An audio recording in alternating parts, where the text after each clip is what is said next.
ঘাম আল্লাহুম্মা সাল্লি আলা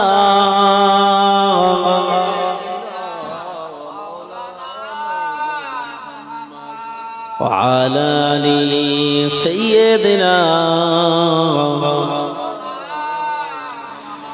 উস্তুনে হান্নানা একটা খাজুর গাছের নাম, যাকে ধরে খুতবা দিতেন রাসূল আকরাম। উস্তুনে হান্নানা একটা খাজুর গাছের নাম, যাকে ধরে খুতবা দিতেন রাসূল আকরাম।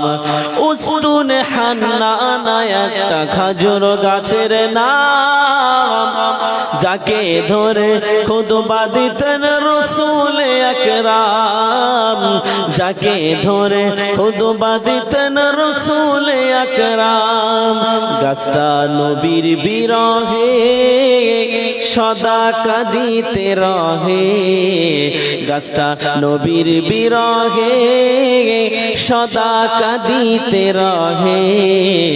হতবাক হয় দেখে যত সাহাবায়ে কেরাম। জোরে বলেন, আর একটু জোরে বলেন।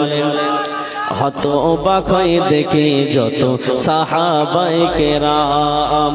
রহমতে আলম নবী নূরে মুজাসসাম, রহমতে আলম নবী নূরে মুজাসসাম।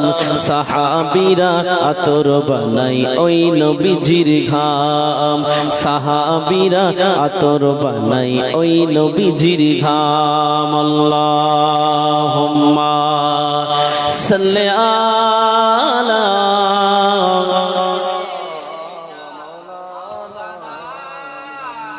ওয়া আলা আলি সাইয়্যিদিনা।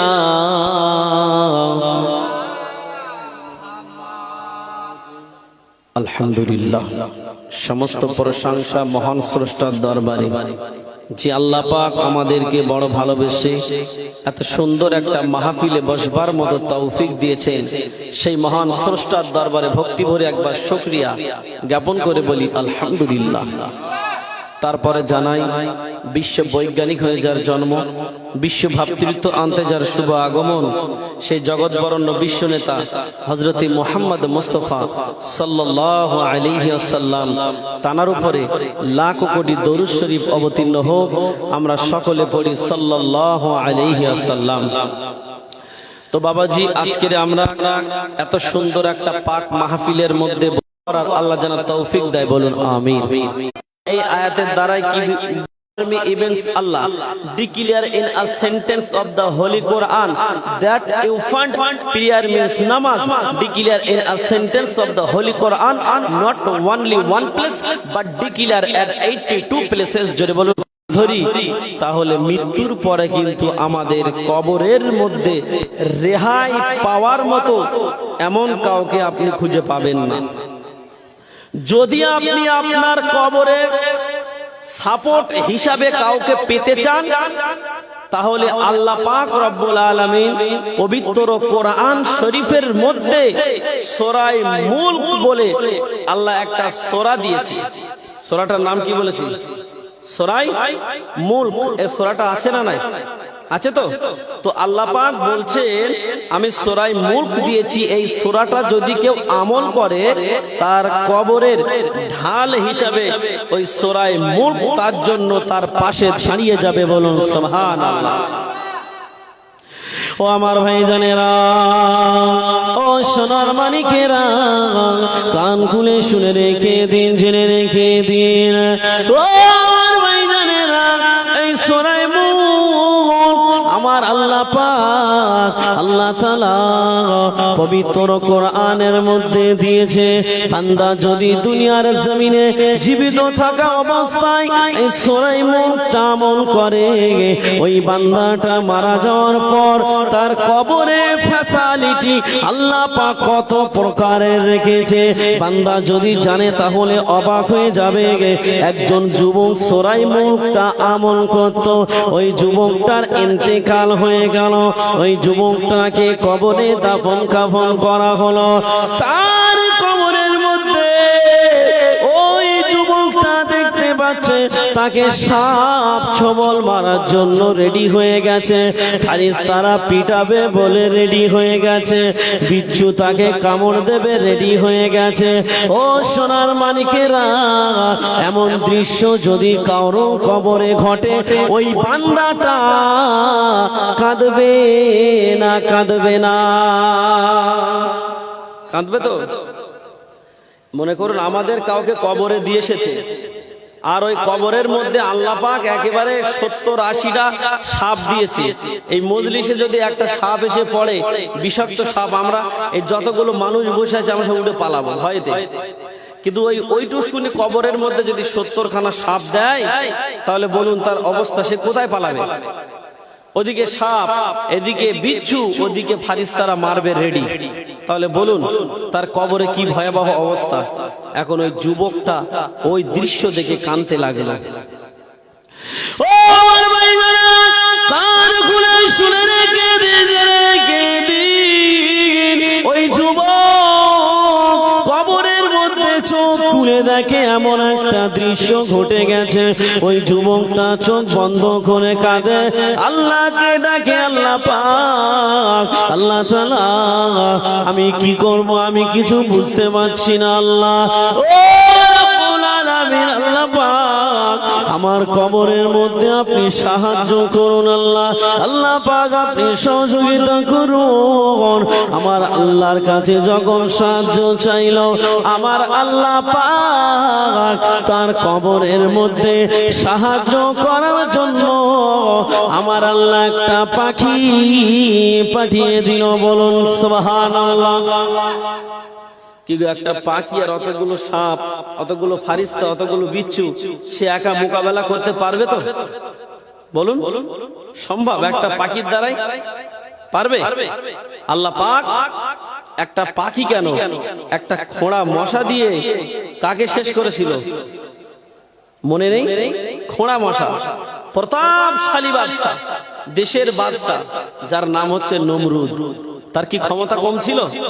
কিন্তু তাকে মারার জন্য আমার আল্লাহ পাক একটা খোঁড়া মশাই যথেষ্ট। কিন্তু সে যদি একবার হুকুম করত, তাফান করে দিত মানুষকে মেরে। কিন্তু আল্লাহর কাছে ওই সমস্ত কৌশল, আমার আল্লাহ বলছেন, ইন্না কায়দাশ শাইতানি কানা দাঈফা। আল্লাহ বলছে, ওরে শয়তান, তোদের চক্রান্ত, তোদের ফন্দি, তোদের ফাঁদ, আমি আল্লাহ আমার কাছে মশা মাছির চাইতেও আরো দুর্বল। জোরে বলুন সুবহান। ও আমার ভাইরা, কান খুলে শুনে রেখে দিন, জেনে রেখে দিন। দেখতে পাওয়া গেল ওই যুবক চোখ বন্ধ করে কাঁদে। হঠাৎ করে তার বুকের উপরে কি যেন হাঁটা চলা করতে লাগলো। ওই যুবকটা চোখটা খুলে দেখে তার বুকের উপরে একটা পাখি হাঁটা চলা করে। ওই যুবকটা ওই পাখিটাকে বলল, পাখি তুমি কোথা থেকে আসলে, আমার সঙ্গে বলো। ওই যুবকটা যখন এই প্রশ্ন করলো, আল্লাহ পাক ওই পাখির জবানটা খুলে দিল।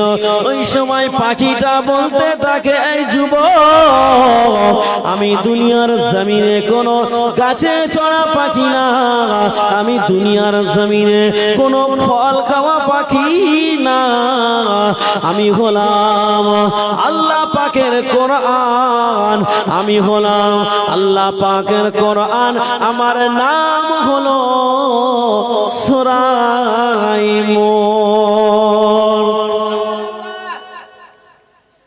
ওটা কিন্তু পাখি নয়। আল্লাহ কি করেছে? পাখিটাকে সুরাইমুন, কিন্তু আল্লাহ পাক পাখির আকৃতি বানিয়ে তার কবরে পাঠিয়েছে। তার কবরে পাঠিয়েছে। একজন বিশ্বনবীর একজন সাহাবী ছিল, যার নাম হচ্ছে সাদ আস-সালামি।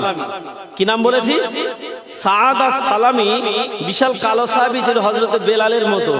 কিন্তু ওই সাদ আস-সালামি বিশ্বনবীকে এতটা ভালোবেসেছিল, সাদ আস-সালামি মানে আল্লাহ রসুলের মহাব্বতে, মানে বিয়ে করতে যাবে এমন মোমেন্টে বাজারে গিয়েছে, কেনাকাটা করবে, বিশ্ব সুন্দরীর সঙ্গে বিয়ে হবে। কিন্তু সেই সাদ আস-সালামি বাজারে গেছে, কেনাকাটা করবে, কিন্তু বাজারের মধ্যে আওয়াজ হচ্ছে, কে নবীর প্রেমিক আছো?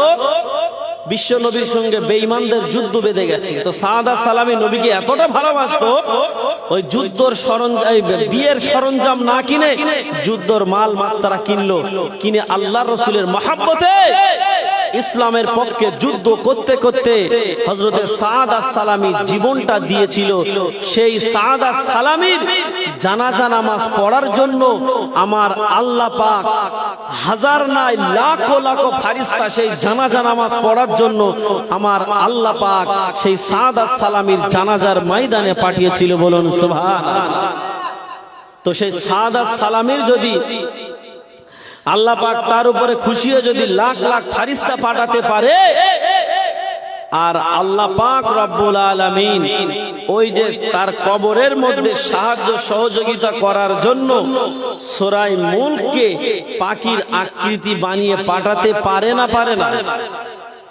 ও আমার ভাইজানেরা, ও সোনার মানিকেরা, কান খুলে শুনে রেখে দিন, শুনে রেখে দিন। ওই যুবকটা বলতে লাগে, ওই যুবকটা বলতে লাগে, পাখি তুমি কোথা থেকে আসলে বলো?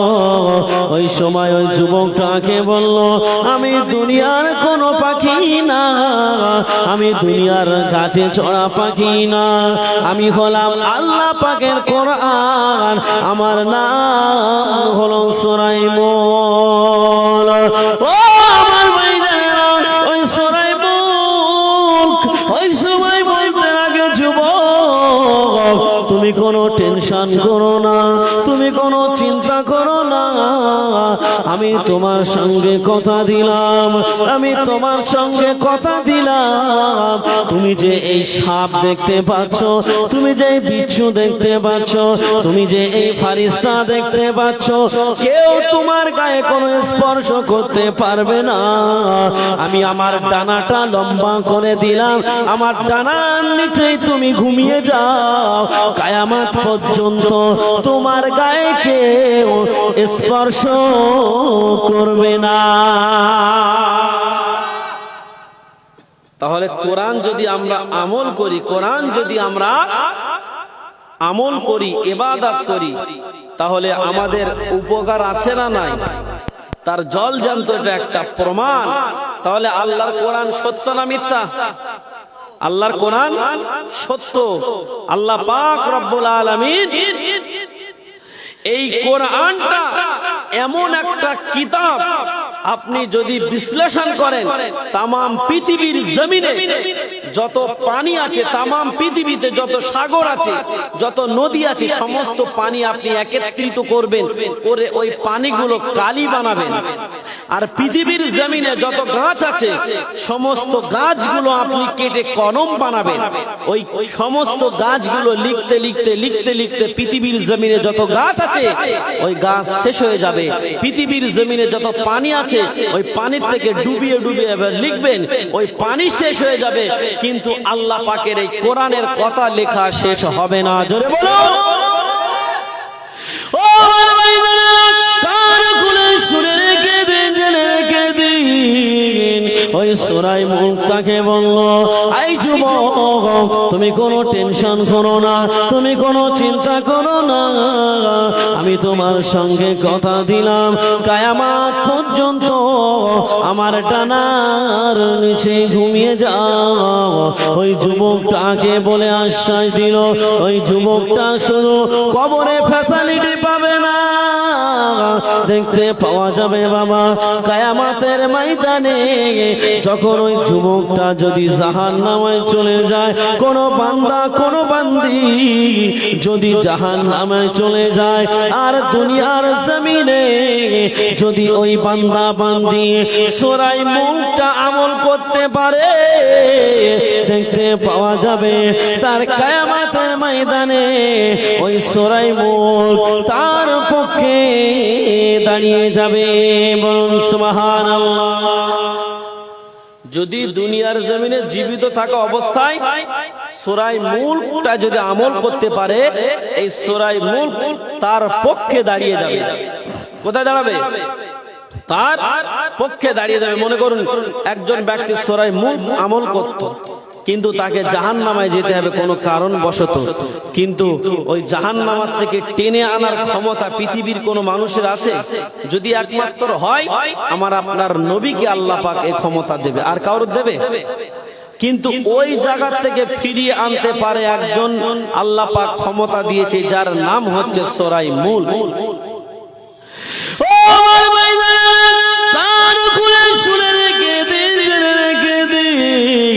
দেখতে পাওয়া গেল বাবা, একজন বান্দা যে সূরা মুলক আমল করত, মনে করুন আল্লাহ তাকে জাহান্নামায় দিয়ে দেবে।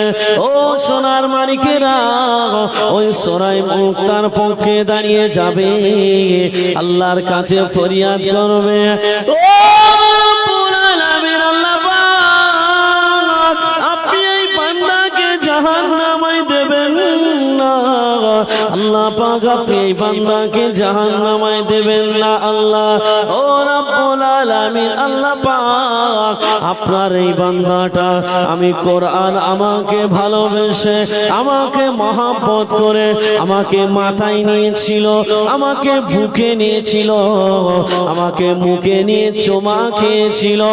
ও রব্বুল আলামিন, আল্লাহ পাক আপনি এই বান্দাকে জাহান্নামায় দেবেন না। আল্লাহ পাক এই বান্দাকে জাহান্নামায় না দিয়ে আল্লাহ পাক আপনি এই বান্দাকে আপনার রহমতের দয়ার জান্নাত, সেই জান্নাতে দিয়ে দিন। যখন সূরা মুলকের কথা আমার আল্লাহ পাক শুনবে না, সূরা মুলক কাকুতি মিনতি করা বন্ধ করবে না। দেখতে পাওয়া যাবে এমন করে করে কাকুতি মিনতি করতে করতে আমার আল্লাহ পাক অবশেষে সূরা মুলকের ফরিয়াদ, সূরা মুলকের এই কাকুতি মিনতি আমার আল্লাহ পাক অ্যাকসেপ্ট করে নেবে। সূরা মুলক যখন বারবার কাকুতি মিনতি করবে, আল্লাহ তো কোনো মতেই শুনবে না, কিন্তু বারবার রিকোয়েস্ট করার জন্য, বারবার অনুরোধ করার জন্য অবশেষে বলবে, ঠিক আছে তুমি আমার কোরআন তুমি বারবার যতক্ষণ বলছো তোমার সম্মানে, যাও আমি ওই বান্দাকে আমার রহমতের দয়ার জান্নাতটা লিখে দিলাম। বলুন সুবহানাল্লাহ। ও আমার ভাইজান, দেখতে পাওয়া গেল ওই বান্দাটা সূরা মুলক, ওই বান্দাকে নিয়ে আল্লাহর জান্নাতের দিকে যাবে। জান্নাতে যেতে গেলে একটা রাস্তা পড়ে, যে রাস্তাটার নাম হলো ফুলসিরাত। ওই ফুলসিরাতের রাস্তাটা চুলের থেকে সরু আর খুরের থেকে ওধার। ওই বান্দাটা ফুলসিরাতের রাস্তাটা কেমন করে পার হবে? ও সোনার মালিকেরা, দেখতে পাওয়া গেল ওই ফুলসিরাতের রাস্তাটা বান্দা যখন পার হতে পারবে না, ওই ফুলসিরাতের রাস্তার উপরে সূরা মুলক দাঁড়িয়ে যাবে আর আল্লাহকে বলবে, ফুলসিরাতের রাস্তা আল্লাহকে ডাক দিয়ে বলবে, ও রব্বুল আলামিন, আল্লাহ পাক আপনার এই বান্দাটা, আল্লাহ পাককে বলবে, আল্লাহ পাককে বলবে, আল্লাহ পাক আপনার এই বান্দা কি আমার উপরে চাপিয়েছে? আল্লাহ বলবে, তোমার উপরে সূরা মুলক দাঁড়িয়েছে। ওই সময় বলবে আল্লাহ পাক, আল্লাহ তাআলা আপনি সূরা মুলকে বলুন আমার উপর দিয়ে নেমে যেতে, আমি ফুলসিরাতের রাস্তা বলছি। আল্লাহ পাক তোমার ওই বান্দার জন্য আমি চুলের মতো সরু রাস্তা আমি চওড়া হয়ে গেলাম। ওই চুলের থেকে সরু আর খুরের থেকে ধার, ওই রাস্তাটা ওই বান্দার জন্য চওড়া হয়ে যাবে। ওই সময় বান্দাকে নিয়ে ফুলসিরাতের রাস্তা পার করিয়ে দেবে, আবার ওই জান্নাতের গেটের ধারে দাঁড়িয়ে থাকবে যতক্ষণ পর্যন্ত ওই বান্দা জান্নাতের মধ্যে প্রবেশ না করবে, ততক্ষণ পর্যন্ত সূরা মুলক তার পিছু ছাড়বে না। জোরে বলুন সুবহানাল্লাহ। তাহলে আপনি কি বুঝলেন বলেন? এই যে ওয়াজটা করলাম তার দ্বারা কি বুঝলেন? কিছু বুঝেছেন? আমল করার কিছু পেয়েছেন? হ্যাঁ, এই ওয়াজটা করলাম তার মানে আপনার, আমি বলতে চাইছি শুধু আপনার নয়, আপনাদের সকলকে বলছি, এবং পর্দার আড়ালে মা বোন যারা আছে সকলকে বলছি যে এই ওয়াজটা করলাম তার মানে আমি এটাই বোঝাতে চাইলাম, যদি আমল আমাদের করতে হয় দুনিয়ার জমিনে করতে হবে। সেই আমলটা কি? সূরা মুলক। তার চাইতে বড় আমল হচ্ছে আপনার নামাজ। তার চাইতে বড় আমল কি বলেছি? নামাজ। এই নামাজকে প্রতিষ্ঠিত করতে গিয়ে আল্লাহর রাসূল কত মার খেয়েছে তা আপনি কল্পনা করতে পারবেন না।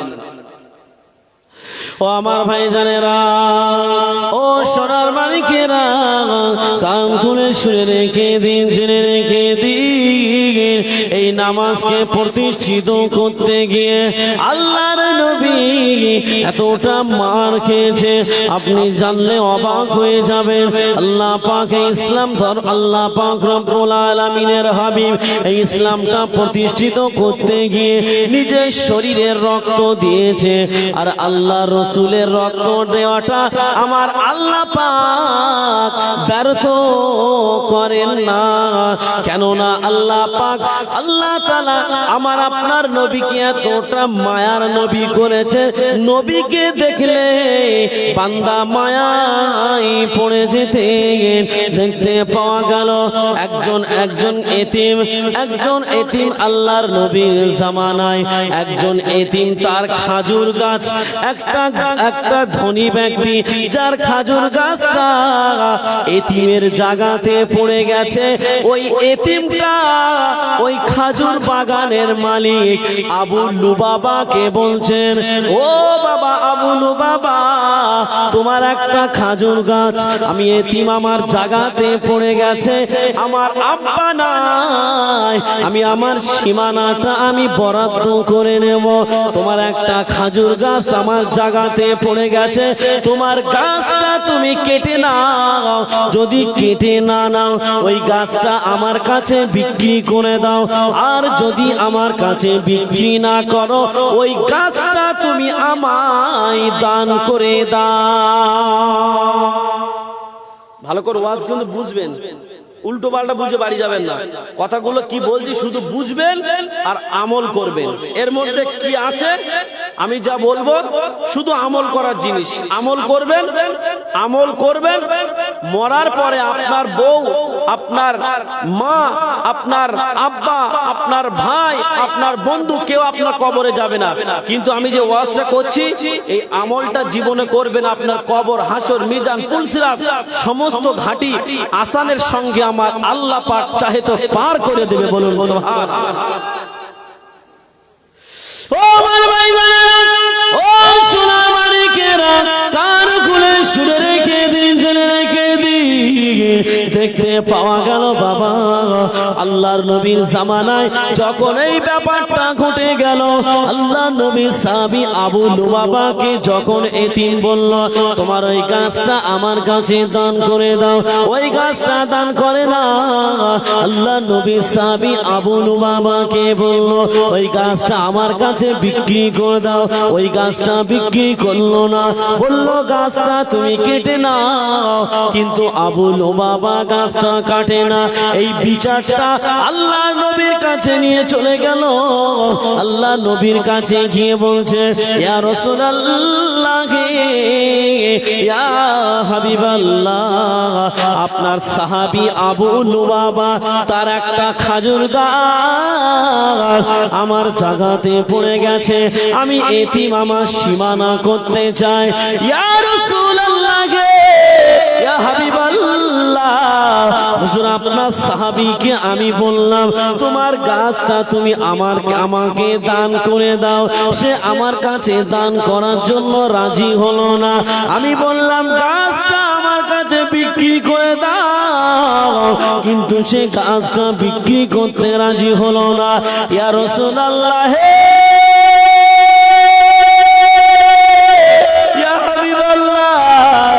আমি বললাম গাছটা আমার কাছে কাছে বিক্রি করে দাও, কিন্তু গাছটা বিক্রি করতে রাজি হলো না।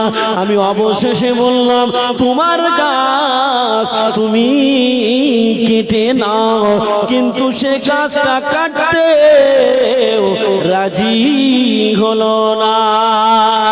ইয়া রাসূলুল্লাহ, ইয়া হাবিবাল্লাহ, হুজুর আপনি আমার এই ব্যবস্থা করে দিন, হুজুর আপনি আমার এই বিচারটা করে দিন। আল্লাহ নবীকে যখন এই কথা বলল, নবী আমার সাহাবীদেরকে ডাক দিয়ে বলল, ও আমার সাহাবীরা, চলে যাও, চলে যাও, চলে যাও। আমার সাহাবী আবু লুবাবাকে ডাক দাও। আল্লাহ নবী যখন আবু লুবাবাকে ডাকতে বলল, আল্লাহ নবী সাহাবী আবু লুবাবাকে ডাক দেওয়া হলো। আবু লুবাবা আল্লাহ নবীর কাছে চলে আসলো। আল্লাহ নবী সাহাবী আবু লুবাবা আল্লাহ নবীর কাছে যখন চলে আসলো, আল্লাহ নবীকে বলতে লাগে, ইয়া রাসূলুল্লাহ, ইয়া হাবিবাল্লাহ, হুজুর আপনি কি আমাকে ডেকেছেন? আল্লাহ নবী বলল, হ্যাঁ আমি তোমাকে ডেকেছি। আল্লাহ নবীকে বলে, ইয়া রাসূলুল্লাহ, ইয়া হাবিবাল্লাহ, আপনি আমার কিসের জন্য ডেকেছেন বলুন। আল্লাহ নবী বলল, বাবা বলু, বাবা তোমার একটা খাজুর গাছ এতিমের জায়গাতে কি পড়ে গিয়েছে। আল্লাহ নবীকে বলে, ইয়া রাসূলুল্লাহ, ইয়া হাবিবাল্লাহ, হ্যাঁ আমার একটা খাজুর গাছ এতিমের জায়গাতে পড়ে গিয়েছে। আল্লাহ নবীকে আল্লাহ নবী বলে, ও বাবা বলু, বাবা এই এতিমটা কি তোমায় বলেনি তোমার গাছটা তুমি ওই এতিমের কাছে বিক্রি করে দাও? হ্যাঁ ইয়া রাসূলুল্লাহ বলেছে। আল্লাহ নবী বলল, তোমাকে কি বলেনি ওই গাছটা তাকে দান করে দাও? হ্যাঁ ইয়া রাসূলুল্লাহ বলেছে। আল্লাহ নবী বলল, তোমাকে কি বলেনি ওই তোমার গাছ তোমায় কেটে নিতে? হ্যাঁ ইয়া রাসূলুল্লাহ বলেছে। আল্লাহ নবী বলল, তুমি কি বলেছো? আল্লাহ নবীকে বলে, ইয়া রাসূলুল্লাহ, ইয়া হাবিবাল্লাহ, আমি আপনার ওই এতিমকে আমি কেটে নেব কি নেব না কিছু বলেনি। আমি ওই গাছটা বিক্রি করব কি করব না আমি কিছুই বলেনি। আমি ওই গাছটা দান করব কি করব না কিছুই বলেনি। আল্লাহ নবী বলল, বাবা বলু, বাবা তাহলে তুমি হয় গাছটা কেটে নাও, নাই গাছটা বিক্রি করে দাও, তা না হয় তোমার গাছটা তুমি এতিমকে দান করে দাও।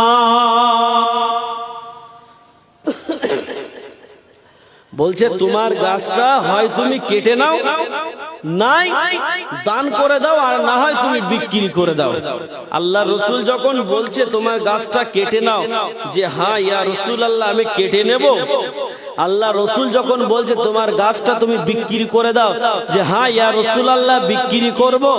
আল্লাহ রসুল যখন বলছে গাছটা দান করে দাও, তখনও তো বলতে পারে যে হ্যাঁ ইয়া রাসূলুল্লাহ আমি দান করে দেব। কোনো কথা বলে না। এতিম যখন বলেছে এতিমকেও কিছু বলেনি, আল্লাহর নবী যখন বলেছে আল্লাহর নবীকেও কিছু বলেনি। এখন আল্লাহর নবীর কাছে বিচার কে দিয়েছে? কথা বলতে হবে।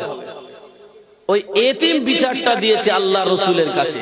আর এতিম আল্লাহ রসুলের কাছে বিচার দিয়েছে মানে বিচারটা সঠিক হবে নাকি বগল দাবাই করে চেপে একধারে বিচার হবে?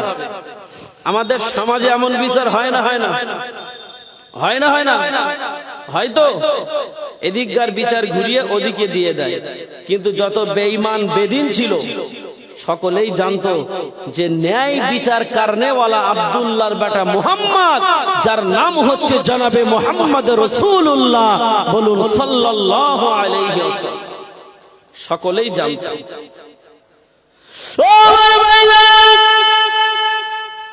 ইমামুল আদিলুন যদি কোনো বান্দা বান্দি ন্যায় বিচার করে, হক বিচার করে, ওই হক বিচার করার কারণে আমার আল্লাহ পাক কিয়ামতের ময়দানে হক বিচার করার কারণে ওই বান্দার জন্য আমার আল্লাহ পাক আরশের ঠান্ডা ছায়া দান করবে। ইমামুন আদিলুন, ন্যায় বিচারক, যে ন্যায় বিচার করে, হক বিচার করে, কিয়ামতের ময়দানে আমার আল্লাহ পাক মানুষের ঠান্ডা ছায়া দান করবে যারা হক বিচার করে। আর যারা নাহক বিচার করে, যারা ইনসাফের সঙ্গে বিচার করে না, আল্লাহ পাক রব্বুল আলামিন তাদেরকে ভয়াবহ সাজা দেবে কিয়ামতের ময়দানে। ও ময়দানে, ও সোনার মানিকেরা, কান খুলে শুনে রেখে দিন, শুনে রেখে দিন। আল্লাহ নবীর কাছে বিচার নিয়ে গিয়েছে, মানে বিচারটা হক বিচার হবে। আল্লাহ নবী যখন সাহাবীকে বলল, ও বাবা সাহাবী রে, তুমি গাছটা কেটে নাও, না হয় গাছটা বিক্রি করে দাও, না হয় গাছটা দান করে দাও। আল্লাহ নবীর কথায় যখন রাজি হলো না, আল্লাহ নবী ওই মজলিসের মধ্যে সাহাবীদেরকে বলতে লাগে, ও আমার সাহাবীরা, তোমাদের মধ্যে এমন কে আছো এই গাছটা কিনে ওই এতিমটার দান করে দেবে? বলছে সাহাবীদেরকে বলছে যে তোমাদের মধ্যে এমন কে আছো ওই গাছটা কিনে এতিমটাকে তুমি দান করবে। ও আমার ভাইজানেরা, ও সোনার মানিকেরা, কান খুলে শুনে রেখে দিন, জেনে রেখে দিন। আল্লাহ নবী যখন এই কথা বলল, আল্লাহ নবীর একজন সাহাবী দাঁড়িয়ে গেল, আল্লাহ নবীকে বলতে লাগে, ইয়া রাসূলুল্লাহ, হে ইয়া হাবিবাল্লাহ, আমি আপনার কথায় দাঁড়িয়ে গেলাম। ইয়া রাসূলুল্লাহ, হে ইয়া হাবিবাল্লাহ, আমি ওই গাছটা কিনে ওই এতিমকে দান করতে চাই। বলুন সুবহানাল্লাহ। ও আমার ভাইজানেরা, যে খাজুর বাগানের মালিক, তার নাম হলো আবু লুবাবা, একজন নবী পাকের সাহাবী। নবী পাকের আর একজন সাহাবী উঠে দাঁড়িয়ে গেল, ইয়া রাসূলুল্লাহ, ইয়া হাবিবাল্লাহ, আমি ওই গাছটা কিনে আপনার ওই এতিমকে দান করতে চাই। যে দাঁড়িয়েছিল গাছ কেনার জন্য, তার নাম হলো আবু দাহদা। বলুন সুবহানাল্লাহ। যে খাজুর বাগানের মালিক তার নাম কি? আবু লুবাবা। আর যে গাছটা কিনে দেবে, এতিমকে দেবে, তার নাম হচ্ছে আবু কি? আপনারা কি ওয়াজ বুঝতে পারছেন না? অসুবিধা হচ্ছে বুঝতে? যদি অসুবিধা হয় বলেন, তাহলে ওয়াজ ঘুরিয়ে দেবো। অসুবিধা হচ্ছে কি? হয় না তো? আমি কথা বললে আমার সঙ্গে কথা বলবেন, তাহলে আমার ভালো লাগে। যে যদি শ্রোতারা কথা বলে, তাহলে আমি বুঝতে পারি যে হ্যাঁ, শ্রোতারা ওয়াজ বুঝতে পারছে। আর আমি কথা বলবো, শ্রোতারা কথা বলবে না, তাহলে আমি মনে করি যে হয়তো ওয়াজ বুঝতে পারছে না। বুঝতে পেরেছেন? এমনি যে আমি আপনারা কথা বলছেন না বলে আমি রাগ করবো, এরকমটা নয়। আমার মনের দিক থেকে যেন ক্লিয়ার হয় না, ওই জন্য আপনারা একটু আমার সঙ্গে একটু হ্যাঁ হু দেবেন তো নাকি? একটু জোরে তাকবীর দেন দেখি। নারায়ে তাকবীর। আর একটু জোরে তাকবীর দেন। নারায়ে তাকবীর। আর একটু জোরে দেন। নারায়ে তাকবীর। নারায়ে তাকবীর। ওই এতিমটাকে গাছটা কিনে দেওয়ার জন্য দাঁড়িয়েছে, তার নাম হচ্ছে আবু দাহদা। কি নাম বলেছি? আবু দাহদা। আল্লাহর নবীকে বলছে, ইয়া রাসূলুল্লাহ, ইয়া হাবিবাল্লাহ, আমি দাঁড়িয়ে গেলাম, ওই গাছটা আমি কিনে ওই এতিমটাকে দেব। ও আমার ভাইজানা, আল্লাহ নবী সাহাবী আবু দাহদা দাঁড়িয়ে গেল, ইয়া রাসূলুল্লাহ, ইয়া হাবিবাল্লাহ, হুজুর, আমি ওই গাছটা কিনে আমি এতিমকে দিতে চাই। আল্লাহ নবী সাহাবী আবু লুবাবাকে বলল, ও ভাই আবু লুবাবা, তোমার ওই একটা খাজুর গাছ, তার বিনিময়ে তুমি কি চাও আমার সঙ্গে বলো। আবু লুবাবা কিছুই বলে না। আল্লাহ নবী সাহাবী আবু দাহদা ওই সময় বলে, ও ভাই আবু লুবাবা, তুমি যদি আমার ওই খাজুর গাছটা দিয়ে দাও, তুমি যদি একটা খাজুর গাছ দাও, ওই একটা খাজুর গাছের বিনিময়ে আমি তোমার 100 খাজুর গাছ দেব। বলুন সুবহানাল্লাহ। এক চান্সে কড়া খাজুর গাছ দেবে? 100 খাজুর গাছ দেবে। এই যে আবু দাহদা যে দাঁড়িয়েছে, ইনিও কিন্তু একটা খাজুর বাগানের মালিক। আবু লুবাবার থেকে ইনি আরো বড় খাজুর বাগানের মালিক। বুঝতে পেরেছেন? আবু লুবাবার যতটা না খাজুর গাছ আছে, তার চাইতে আবু দাহদার আরো 1000 গুণে বেশি আছে। তাই আবু দাহদা দাঁড়িয়ে বলছে, ভাই আবু লুবাবা, তোমার একটা খাজুর গাছ যদি আমাকে তুমি দাও, তার বিনিময়ে আমি তোমাকে 100 খাজুর গাছ দেবো। কিন্তু আবু লুবাবা কিচ্ছু বলে না, তখনও কিচ্ছু বলে না যে একটার বিনিময়ে 100 পাচ্ছি, তাহলে দিয়ে দেয়। তখনও দেয় না, দেখছে যে দেখা যাক কত দূর যায়। ও ভাইজানেরা, ও সোনার মানিকেরা, দেখতে পাগল আল্লাহ নবীর সাহাবী আবু দাহদা বলতে লাগে, ও ভাই আবু লুবাবা রে, তুমি যদি আমার ওই একটা খাজুর গাছ আমায় দিয়ে দাও, তোমার একটা খাজুর গাছের বিনিময়ে আমি তোমার 200 খাজুর গাছ দেব। কিন্তু আল্লাহ নবীর সাহাবী তখনও রাজি হয় না। আবু দাহদা বলে, তুমি যদি আমার একটা খাজুর গাছ দিয়ে দাও, তোমার একটা খাজুর গাছের বিনিময়ে আমি তোমাকে আমার যে 600 খাজুর গাছ আছে, একটা বাগান আমি তোমায় দিয়ে দেব। বলুন সুবহানাল্লাহ। এই হচ্ছে নবীর প্রেম। কার প্রেম? নবীর প্রেম। একে বলা হয় নবীর প্রেম। একবার বলার সঙ্গে সঙ্গে সাহাবী কতটা দিচ্ছে? 600 খাজুর গাছ দিচ্ছে। তখনও আল্লাহর নবীর সাহাবী রাজিও হয় না, হ্যাঁও বলে না, নাও বলে না, কিচ্ছু বলে না। আবু লুবাবা তো অবাক হয়ে যাচ্ছে, বলছে কি বললে রাজি হবে, আর কি বললে রাজি হবে, এবং গাছটা কিনে আমি যতক্ষণ পর্যন্ত এতিমকে না দিতে পারবো, ততক্ষণ পর্যন্ত আমার রসুল খুশি না হওয়া পর্যন্ত আমার মনে শান্তি হবে না। তো এখন আল্লাহর নবীর সাহাবী আবু দাহদা যখন পুরো খাজুর বাগানটা দিয়ে দিল, তখনও কিন্তু আবু লুবাবা কিচ্ছু বলে না। তো আল্লাহর নবীকে বলছে, ইয়া রাসূলুল্লাহ, ইয়া হাবিবাল্লাহ, আমি যে গোটা খাজুর গাছটা দিলাম 600, কিন্তু কিছু বলে না। তো আমি বেশি আরো কিছু দিতে চাই, কিন্তু আমি যে বেশি আরো কিছু দেব, তার জন্য আমার ফ্যাসিলিটি কি থাকবে? কথাটা কি বলছে ভালো করে শোনেন। বলছেন তার জন্য আমার ফ্যাসিলিটি কি থাকবে? আল্লাহ রসুল বলছে, তুমি যদি ওই খাজুর গাছটা কিনে দিতে পারো, আমার আল্লাহ পাক তোমার জন্য, আমি রাসূলুল্লাহ, আমি দোয়া করছি, আল্লাহ পাক তোমার জন্য, আমার আল্লাহ পাক তোমার জন্য জান্নাতের মধ্যে তোমার জন্য স্পেশাল ভাবে খাজুর গাছের বাগান করে দেবে। বলুন সুবহানাল্লাহ। আচ্ছা, দুনিয়ার খাজুর বাগানের মালিক আর জান্নাতের খাজুর বাগানের মালিকের মূল্যটা কি এক হবে? হবে না। আল্লাহর নবী বলছেন, ও আমার সাহাবী, তুমি এখানে যা দেবে তার 3 আমার আল্লাহ পাক তোমায় ভরিয়ে দেবে। জোরে বলুন সুবহানাল্লাহ। তাহলে বিজনেসটা কার সাথে হচ্ছে? স্বয়ং আল্লাহর সাথে।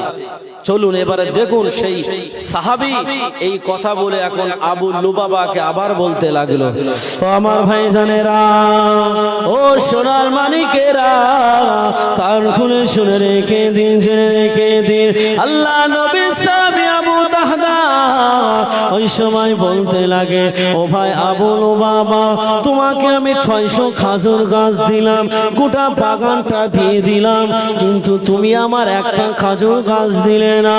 ও দেখতে পাগল আল্লাহর নবীর সাহাবী ওই সাহাবী আবু লুবাবাকে বলতে লাগে, ভাই তুমি যদি আমার ওই একটা খাজুর গাছ দিয়ে দাও, আমার যে গোটা খাজুর বাগান দিলাম, শুধু খাজুর বাগানের গাছগুলো তোমায় দিয়েছিলাম, আমি কিন্তু খাজুর বাগানের জায়গাটা আমি তোমায় দেইনি। তুমি যদি আমার ওই একটা খাজুর গাছ দাও, আমার গোটা বাগানের জায়গাটা আমি তোমার নামে লিখে দেব। গোটা আচ্ছা 600 খাজুর গাছ মানে বিরাট বড় একটা বাগান তো নাকি? ওই গোটা বাগানটা খাজুর গাছ প্রথমে দিয়ে দিয়েছে। এবার এখন বলছে আমি ওই জায়গা, যে জায়গার উপর গাছগুলো দাঁড়িয়ে আছে, ওই জায়গাটাও আমি তোমার দিয়ে দিলাম, ওই জমিটা। এখন আবু লুবাবা তারপরেও রাজি হয় না। আল্লাহ নবী সাহাবী বলতে লাগে, ও ভাই আবু দাহাদা, তুমি কি করলে রাজি হবে আমায় বলো। আবু লুবাবা কিছু বলে না। ওই সময় আবু দাহাদা বলে, ভাই ও ভাই আবু লুবাবা, আমার ওই খাজুর বাগানে একটা মিষ্টি কূপ আছে, ওই কূপটাও আমি তোমার নামে লিখে দিলাম। ওই বাগানে আমার 2 তলা বাড়ি আছে, ওই বাড়িটা আমি তোমায় দিয়ে দিলাম। যখন এই কথা বললো, দেখতে পাওয়া গেল আল্লাহ নবী সাহাবী আবু লুবাবা ওই খাজুর গাছটা দেওয়ার জন্য রাজি হয়ে গেল। বলুন সুবহানাল্লাহ। ও আমার ভাইজানেরা, দেখতে পাওয়া গেল আল্লাহ নবী সাহাবী বলতে লাগে, ও ভাই আবু দাহাদা, তুমি যে আমাকে দেবে বলেছো, মুখের কথায় কোনো কাজ হবে না, তুমি আমার কিছুতে লিখে দাও। আল্লাহ নবী সাহাবী একটা কাগজে চুক্তি করে দিল, ওই খাজুর বাগানটা আবু লুবাবা নামে লিখে দিল। আবু দাহাদা খাজুর বাগানের গেটের ধারে দাঁড়িয়ে স্ত্রীকে ডাক দেয়, ও আমার প্রাণ প্রিয় স্ত্রী, বেরিয়ে আসো, বেরিয়ে আসো, বেরিয়ে আসো। কিন্তু আবু দাহাদার স্ত্রী বলে, কিসের জন্য বার হব আমি বুঝতে পারছি না, তুমি ভিতরে চলে আসো।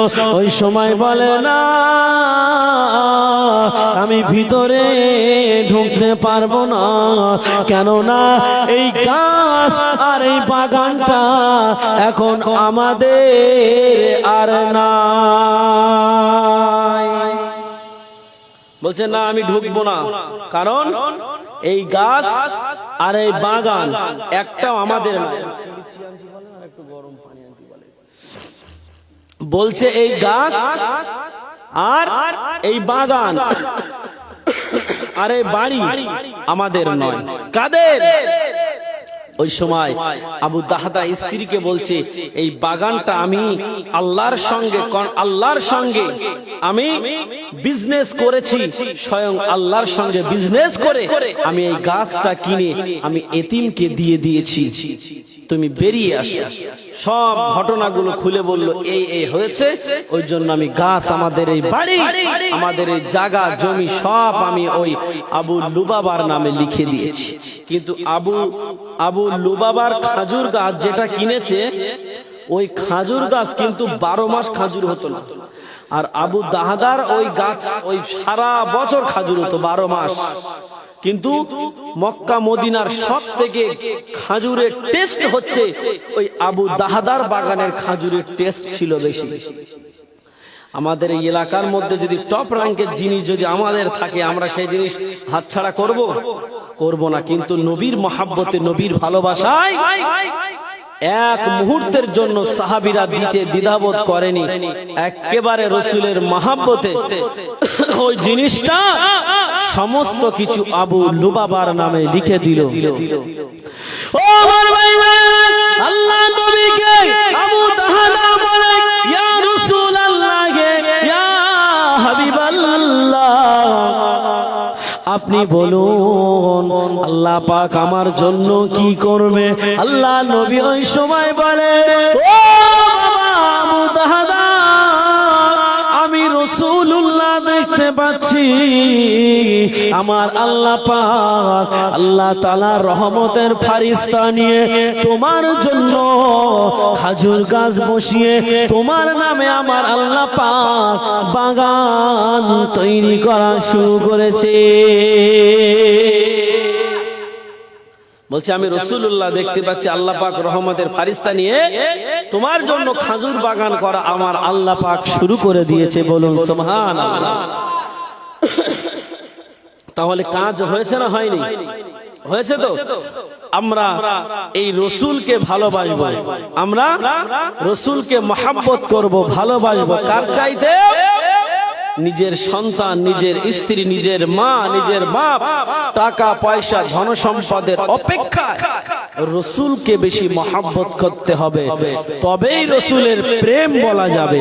আর যদি শুধু মুখে বলি আমরা নবীর দেওয়ানা, ও কথা চলবে না। মোহাব্বতে দরুদ আল্লাহুম্মা সাল্লি আলা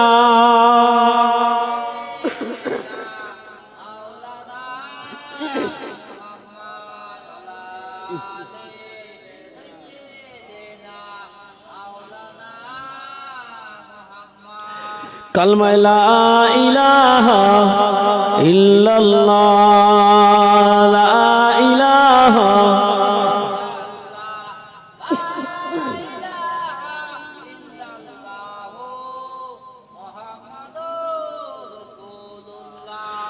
ভালোবাসার জায়গা মদিনা,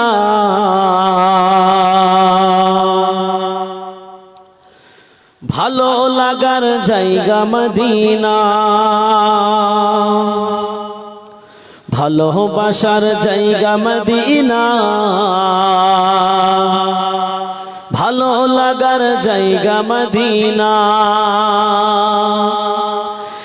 এত সুন্দর জায়গা কোথাও দেখি না, এত সুন্দর জায়গা কোথাও দেখি না, সাজিয়েছে দয়াল রব্বানা। জোরে হবে না সুবহানাল্লাহ? একটু আওয়াজ দিয়ে হবে না? এত সুন্দর জায়গা কোথাও দেখি না, সাজিয়েছে দয়াল রব্বানা। ভালোবাসার জায়গা মদিনা, ভালোবাসার জায়গা মদিনা, ভালো লাগার জায়গা মদিনা। আল্লাহুম্মা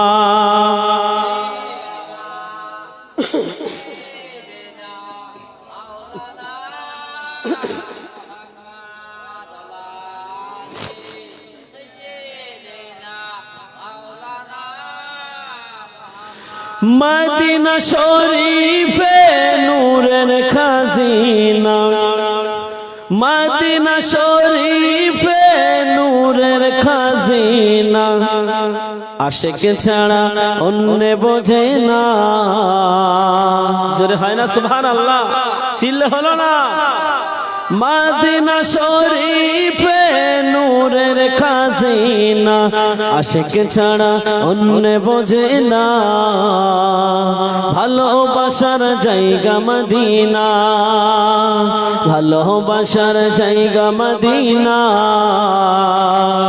ভালো লাগার জায়গা মদিনা। এত সুন্দর জায়গা কোথাও দেখি না, এত সুন্দর জায়গা কোথাও দেখি না, সাজিয়েছে দয়াল রব্বানা। ভালোবাসার জায়গা মদিনা। আল্লাহুম্মা সাল্লি আলা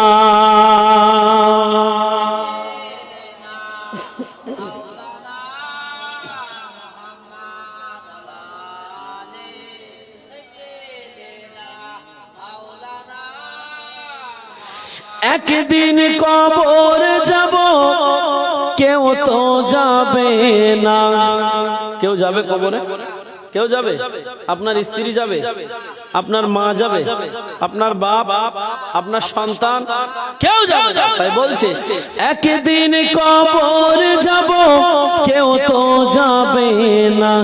একদিন কবর যাব, কেউ তো যাবে আমার শাহে মদিনা। জোরে বলে যাবে আমার শাহে মদিনা,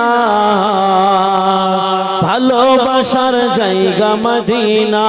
বলেন মদিনা শরীফে নূরের খাজিনা, মদিনা শরীফে নূরের খাজিনা। আশিক ছাড়া অন্য বোঝে না, ভালোবাসার জায়গা মদিনা। আল্লাহুম্মা সাল্লি আলা, জোরে জোরে পড়েন।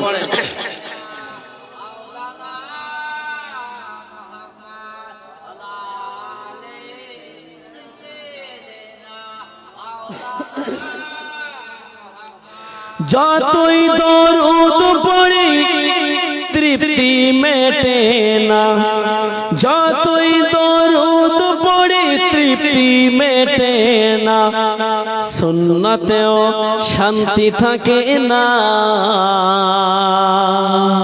ভালোবাসার জায়গা মদিনা, ভালোবাসার জায়গা মদিনা,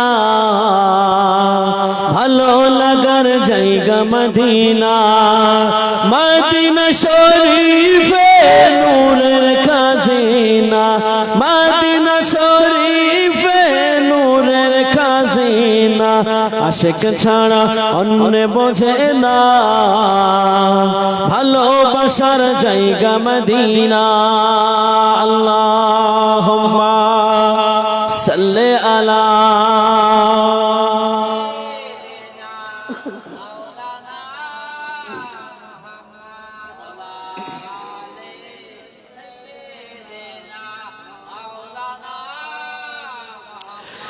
আমার জীবনে অনেক বেশি গোনা, আমাদের জীবনে অনেক বেশি গোনা।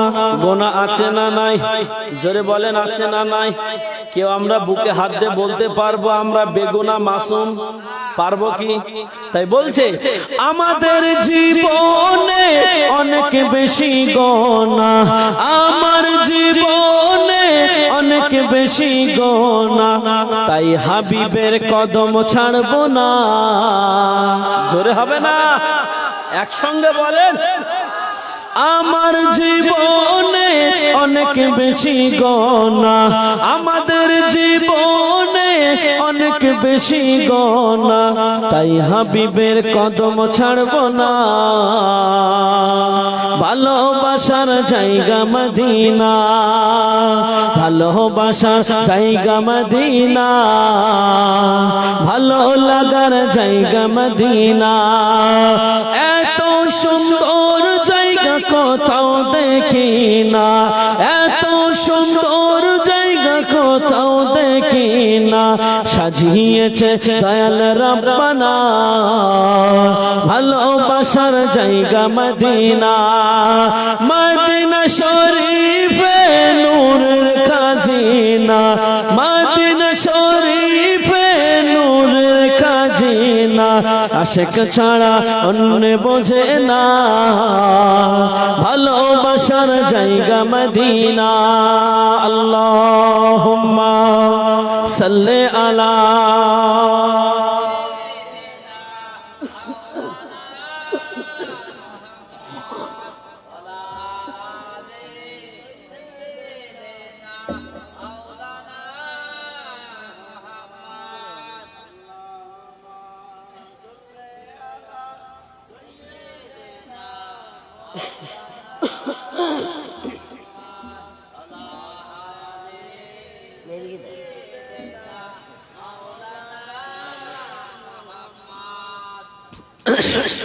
তো বাবাজি আপনাদের ওয়াজ বুঝতে অসুবিধা হচ্ছে না তো? আমি যা বক্তব্য রাখছি আপনাদের ভালো লাগছে তো? কাল সকালে সমালোচনা হবে না তো? যা বলেছি এতক্ষণ কোরআন আর হাদিস থেকে, তাই তো? ঠিক কিনা? একটাও আগরুম বাগরুম গল্প কিন্তু আমি আপনাদের সম্মুখে করেন। তো যে কথা বলতে বলতে এই পর্যন্ত আসলাম। তারপরে দেখুন আল্লাহর নবী সাল্লাল্লাহু আলাইহি ওয়াসাল্লামের কথা শুনে আল্লাহ নবীর সাহাবী আবু দাহদা ওই খাজুর গাছ কিনে অবশেষে ওই এতিমকে দান করে দিয়েছিল। বলুন সুবহানাল্লাহ। আল্লাহ পাক রব্বুল আলামিন আমার আপনার নবী জনাবে মুহাম্মদ রাসূলুল্লাহ সাল্লাল্লাহু আলাইহি ওয়াসাল্লাম তিনি আমাদের জন্য যতদিন দুনিয়ার জমিনে ছিলেন আল্লাহর নবী এক মুহূর্তের জন্য আমাদের কথা ভুলে যাননি। নবী আমার আল্লাহর সঙ্গে দেখা করতে গিয়েছে। কোথায় কোথায়? আরশে আজিমে। বাহ, ভাই মনে ওয়াজ শোনে নাকি? সব পটাপট উত্তর দিচ্ছে, মনে হচ্ছে ভাইয়ের মুখস্থ আছে নাকি? আল্লাহর সঙ্গে দেখা করতে গেল আরশে আজিমে। দেখা গেল বাবা সেখানে গিয়েও নবী আমার আমাদের কথা ভুলে যাননি। জোরে বলুন সুবহানাল্লাহ। তো সেই আল্লাহর নবী সাল্লাল্লাহু আলাইহি ওয়াসাল্লাম নবী পাকের কান্না আমার আল্লাহ পাক সহ্য করতে পারতেন না। কার কান্না? নবীর কান্না। আল্লাহর নবী একদিন কাঁদছেন। কি করছেন?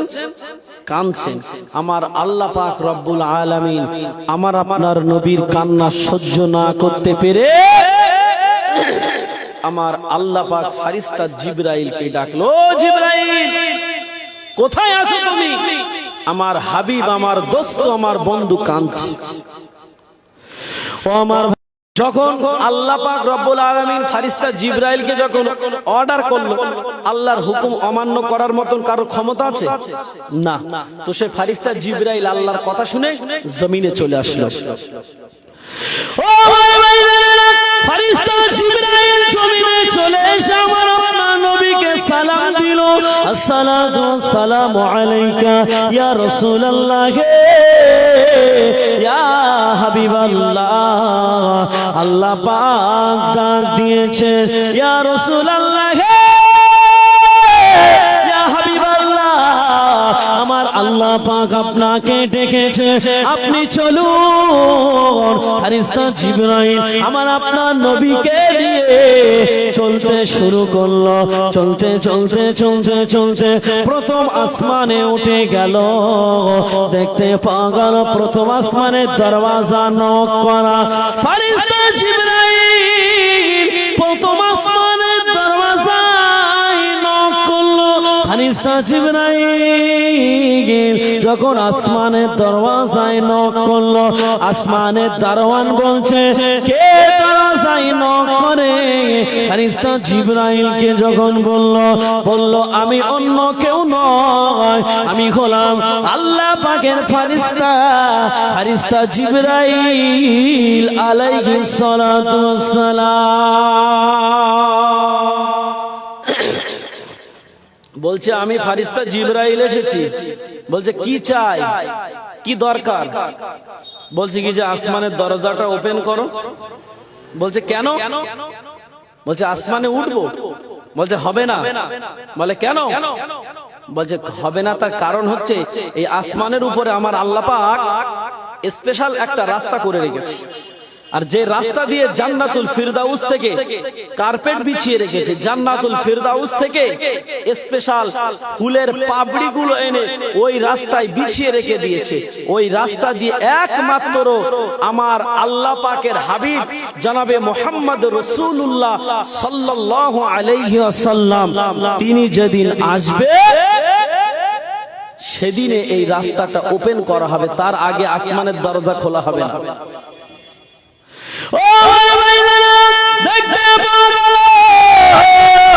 যখন আমার আপনার নবীর কথা বললো, ফেরেশতা জিবরাইল বলতে লাগে, ও আসমানের দ্বার রক্ষী রে, তুমি শুনে রেখে দাও, জেনে রেখে দাও, তুমি যে নবীর কথা বলছো সেই নবী মুহাম্মদ আমার কাছে হাজির রয়েছে। আল্লাহ নবীর কথা শোনার সঙ্গে সঙ্গে আসমানের দরজা ওপেন করে দিল, আসমানের দরজা খুলে দিল।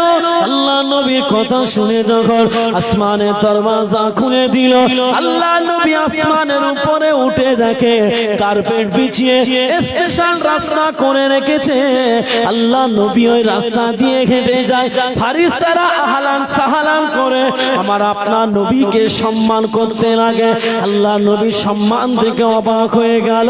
আল্লাহ নবী চারিদিকে ঘুরে দেখে, আল্লাহ নবী দেখতে পাচ্ছে আসমানের উপরে যে পিলিয়ার গুলো আছে, আল্লাহ পাক যে টেক্সচার গুলো করে রেখেছে, প্রত্যেক পিলিয়ারের গায়ে দেয়ালের গায়ে আমার আল্লাহ পাক আমার আপনার নবীর নাম দিয়ে ডিজাইন করে রেখেছে।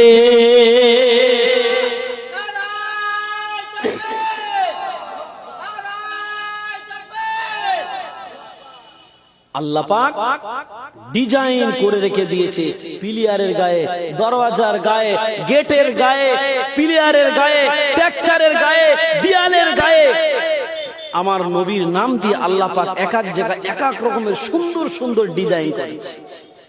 তো আল্লাহর নবী এটা দেখে অবাক হয়ে গেল যে আল্লাহ আমাকে এতটা ভালোবাসে, আল্লাহ আমাকে এতটা মহব্বত করে, আমার নাম আজকের আসমানের উপরে। নবী দেখে অবাক। আল্লাহর নবীকে নিয়ে আবার দ্বিতীয় আসমানে উঠল।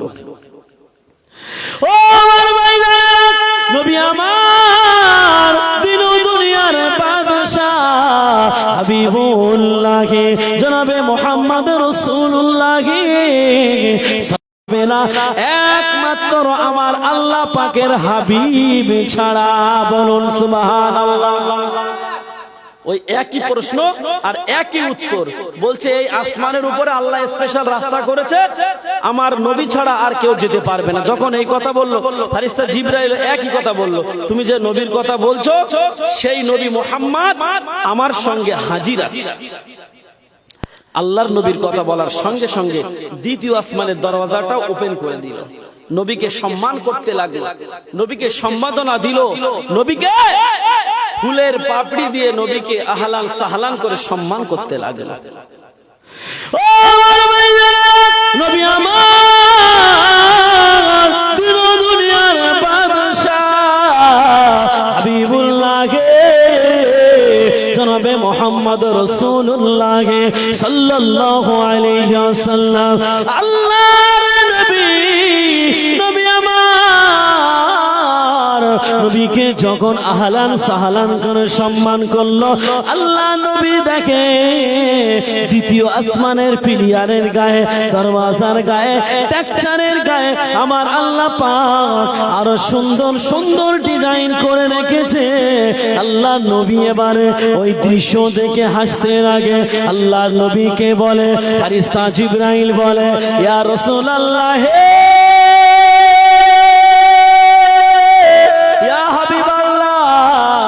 আপনি কেন হাসতেছেন? আপনার হাসির কারণটা কি আমি বুঝতে পারলাম না।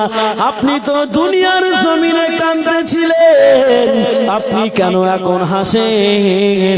আল্লাহ নবীকে যখন এই কথা বলল, আল্লাহ নবী ওই সময় ফারিস্তা জিবরাইলকে বলে, ইয়া আখি জিবরাইল, ও ভাই জিবরাইল, আমি কেন হাসি শুনে নাও।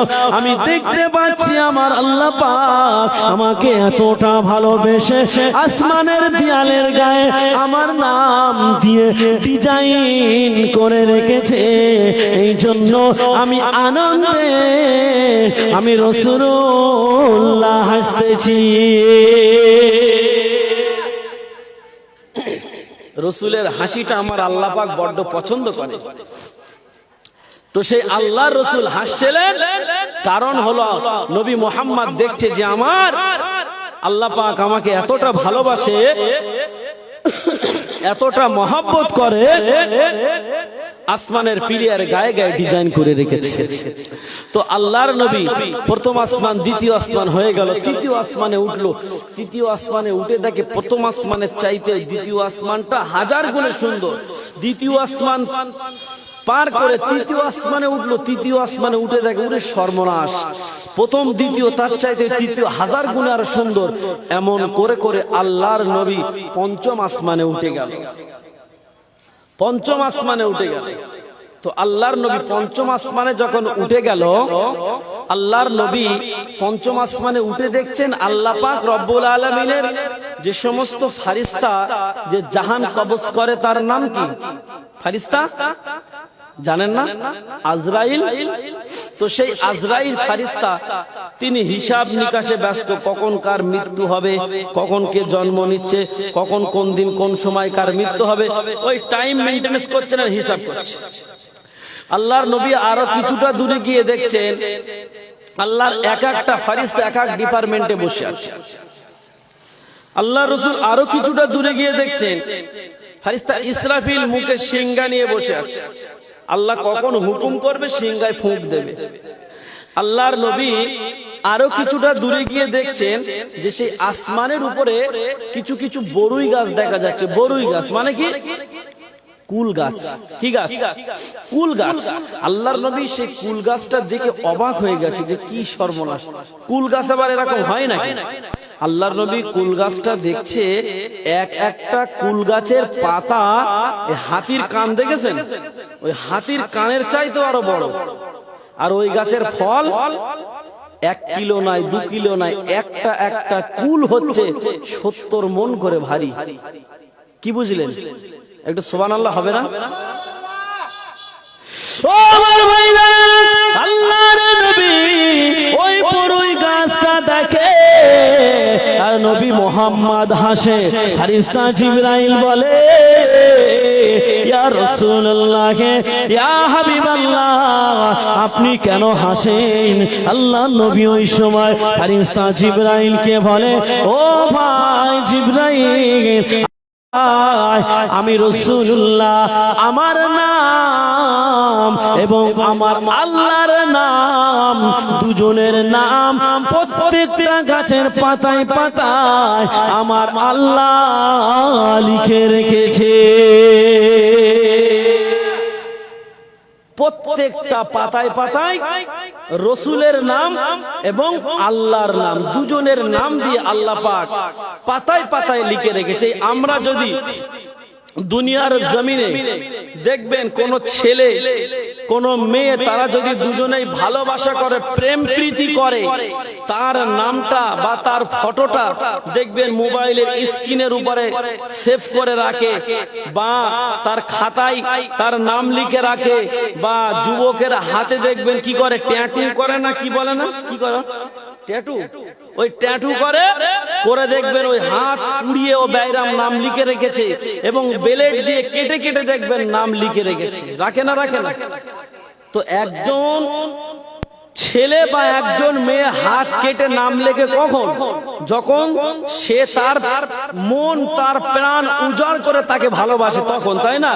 তো আমার আল্লাহ পাক আমার আপনার নবীকে এতটা ভালোবাসে, ওই কুল গাছের অত বড় বড় পাতা, প্রত্যেকটা পাতায় আমার আল্লাহর নাম এবং নবীর নাম দুজনের নাম গাছের প্রত্যেকটা পাতায় লিখে ভরিয়ে ফেলেছে। বলুন সুবহানাল্লাহ। ও আমার ভাইরা, ফেরেশতা জিবরাইল আলাইহিস সালাতু ওয়াস সালাম আমার আপনার নবীকে বলল, ইয়া রাসূলুল্লাহ, ইয়া হাবিবাল্লাহ, আমি এখান থেকে আর যেতে পারবো না। কত নাম্বার আসমানে? পঞ্চম নাম্বার আসমানে উঠে বলছে, ইয়া রাসূলুল্লাহ, ইয়া হাবিবাল্লাহ, আমি এখান থেকে আমি আর যেতে পারবো না। কারণ আল্লাহ রাসূল বলছে, কারণ বলছে, না ইয়া রাসূলুল্লাহ, আমার বিয়াদবি আপনি মাফ করুন, আমি এখান থেকে আমি আর যেতে পারবো না। কারণ আমার পাসপোর্ট আমার 100 বার কেটে দিচ্ছি ফোন, তারপরে জানে বলো রাত্রে জলসা করে। তো যে কথা বলছিলাম, ফেরেশতা জিবরাইল আলাইহিস সালাতু ওয়াস সালাম পঞ্চম আসমানে উঠে বলছেন, ইয়া রাসূলুল্লাহ, ইয়া হাবিবাল্লাহ, আমার পাসপোর্ট আমার ভিসা এই পর্যন্ত শেষ। মনে করুন আমাদের কারো ভিসা নাই, এখন চালাকি মেরে যদি কেউ বাংলাদেশের বর্ডার ক্রস করতে যায়, সে গুলি খাবে না? খাবে না? খাবে তো। এখন সে ফেরেশতা জিবরাইল আলাইহিস সালাতু ওয়াস সালাম বলছেন, ইয়া রাসূলুল্লাহ, ইয়া হাবিবাল্লাহ, আপনি আমার বিয়াদবি ক্ষমা করুন, আমি আর যেতে পারবো না। আল্লাহ নবী ফেরেশতা জিবরাইলকে জিজ্ঞাসা কেন যেতে পারবে না, তার কারণটা বলো। আল্লাহ নবীকে বলতে লাগে, ইয়া রাসূলুল্লাহ, ইয়া হাবিবাল্লাহ, আমি যেতে পারবো না, তার কারণ হলো আমার আল্লাহ পাক আমার এই পঞ্চম আসমান পর্যন্ত পারমিশন দিয়েছে। আমি আল্লাহর পারমিশন অতিক্রম করে যদি আমি উঠতে যাই, আমার এই 70,000 ডানা মুহূর্তের মধ্যে পুড়ে ভস্ম হয়ে যাবে। ইয়া রাসূলুল্লাহ, ইয়া হাবিবাল্লাহ, হুজুর আপনি আমার বেয়াদবি মাফ করুন, আপনি আমার বেয়াদবি ক্ষমা করুন, আমি এখান থেকে আর যেতে পারলাম না। আল্লাহ নবীকে রেখে ফেরেশতা জিবরাইল চলে গেল। আল্লাহ নবী একা হয়ে গেল। আল্লাহ নবী যখন একা হয়ে গেল, দেখতে পাওয়া গেল আল্লাহ নবীর অতীতের কথা মনে পড়ে গেল। কোন মানুষ যখন একা হয়ে যায়, নিরালায় থাকে, দেখবেন তার বিগত জীবনে যে সমস্ত দিনগুলো অতিবাহিত হয়ে গেছে, সেই দিনের কথা আমাদের মনে পড়ে না? পড়ে না? পড়ে। তো সেই আমার আপনার নবী, তিনি তো আমাদের মতো মানুষ, ঠিক কিনা? তো সেই রাসূলুল্লাহ সাল্লাল্লাহু আলাইহি ওয়াসাল্লাম তিনিও চিন্তা করছেন আমার সেই অতীতের কথা। চিন্তা করতে করতে করতে করতে হঠাৎ করে আল্লাহর নবীর নিজের পায়ের দিকে নজর পড়ে গেল। কোথায়? কোথায়? পায়ের দিকে। আপনাদের কি বুঝতে অসুবিধা হচ্ছে? বা অসুবিধা হয় না তো? কই দেখি কার কার বুঝতে অসুবিধা হচ্ছে না, একটু হাত উঁচু করেন তো দেখি। নারায়ে তাকবীর, একটু জোরে তাকবীর দেন, সকলে মিলে দেন। আপনাদের এই মুসলমানের কলিজার আওয়াজ যদি এই হয়, তাহলে শয়তানে প্যান্ডেল ছেড়ে পালাবে বলে মনে হচ্ছে। একটু জোরে তাকবীর দেবেন, এত জোরে তাকবীর দেবেন শয়তান যেন 100 কিলোমিটার, মানে 100 কিলোমিটার দূরে চলে যায়, এই এরিয়ায় যেন না ঢুকতে পারে। একটু জোরে সকলেই মিলে, বাপ বেটা মিলে একটু জোরে তাকবীর। ফুরফুরা শরীফ, নারায়ে তাকবীর। মহান ইসালে সওয়াব, মহান ইসালে সওয়াব, কমিটি বৃন্দ, শ্রোতা বৃন্দ,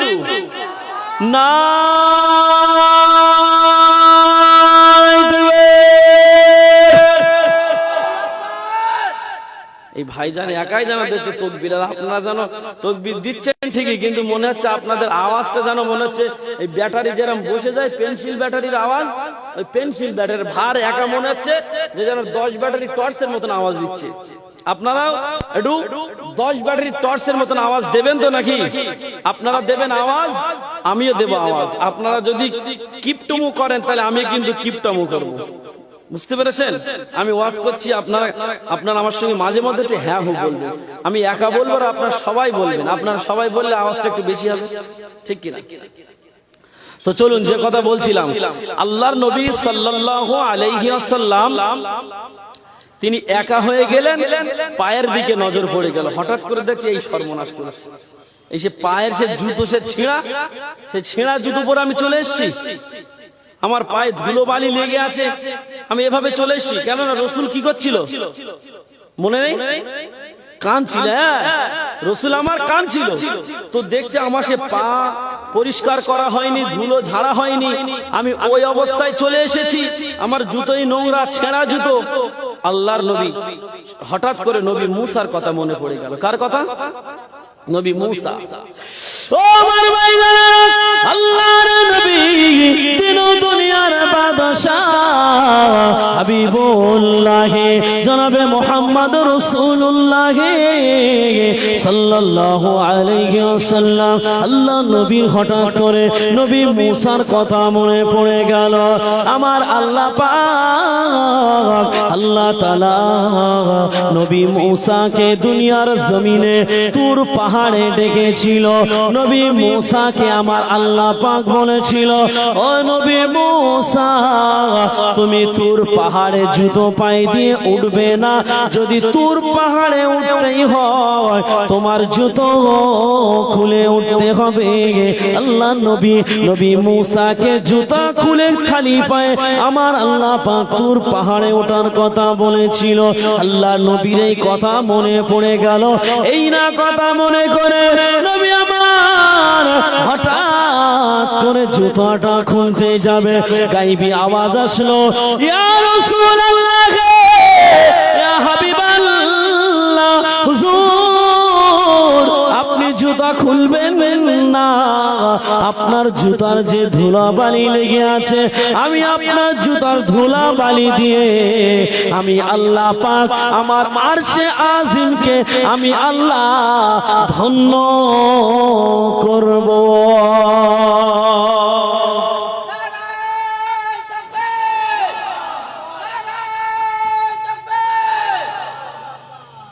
আল্লাহ পাক রব্বুল আলামিন কি করবে?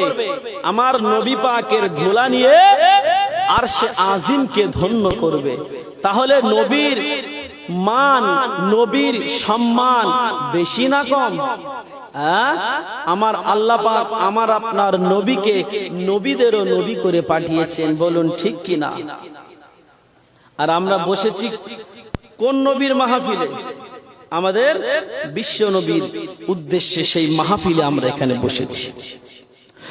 ও আমার ভাইরা, আল্লাহর নবী দিন ও দুনিয়ার বাদশা হাবিবুল্লাহ জনাবে মুহাম্মদ রাসূলুল্লাহ সাল্লাল্লাহু আলাইহি ওয়াসাল্লাম আল্লাহ নবীকে নিয়ে পঞ্চম আসমান থেকে আমার আল্লাহ পাক আরশে আজিমে আমার আপনার নবীকে ডেকে নিল। আল্লাহ পাক রব্বুল আলামিন আমার আপনার নবীকে যখন আরশে আজিমে ডেকে নিল, দেখতে পাওয়া গেল আমার আপনার নবী আর আল্লাহ পাক দুজনেই এতটা কাছাকাছি বসেছে, একটা তীর ধনুক বেকালে যতটা কাছে হয় এতটা কাছে আমার আল্লাহ এবং আমার আল্লাহর রাসূল বসে আছে।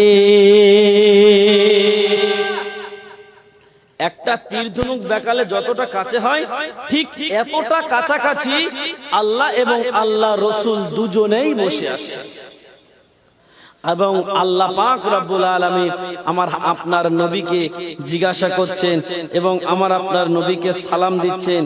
আমার আপনার নবীকে যখন আল্লাহ পাক সালাম দিয়েছে, তখন আমার আপনার নবী সালামের জবাব দেয় না। স্বয়ং আল্লাহ সালাম দিতে, সালামের জবাবটা দিতে হবে না? হবে না? কিন্তু নবী আমার সালামের জবাব দেয় না।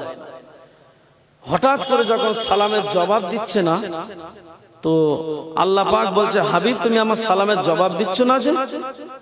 আবার সালাম দিয়েছে, সালামের জবাব দেয় না। এবারে আল্লাহ রাসূল কাঁদতে লেগেছে, হাও হাও করে কাঁদছেন কচি বাচ্চার মতো। যখন আল্লাহ নবী কাঁদছেন, আমার আল্লাহ পাক বলছে, আমি তো তোমার কান্না ভুলানোর জন্য আমার কাছে ডেকেছি। তুমি দুনিয়ায় কাঁদছিলে, ওই জন্য আমার কাছে ডেকেছি তোমার কান্নাটা ভোলানোর জন্য।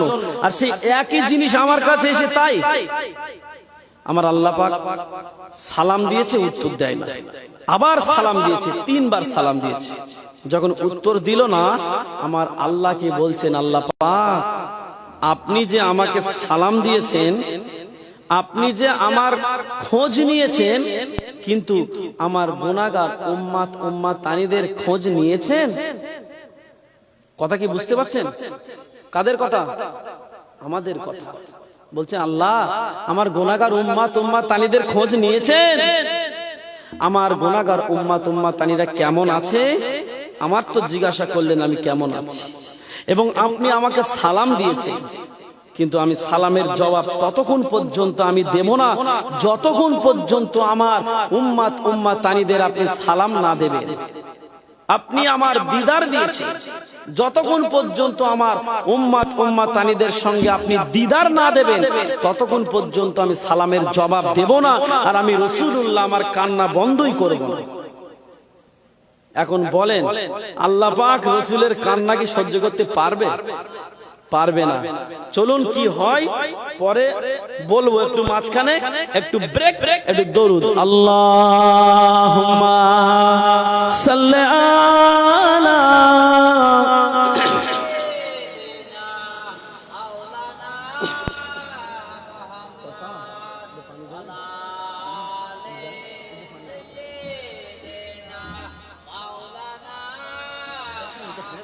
কালমা লা ইলাহা ইল্লাল্লাহ, লা ইলাহা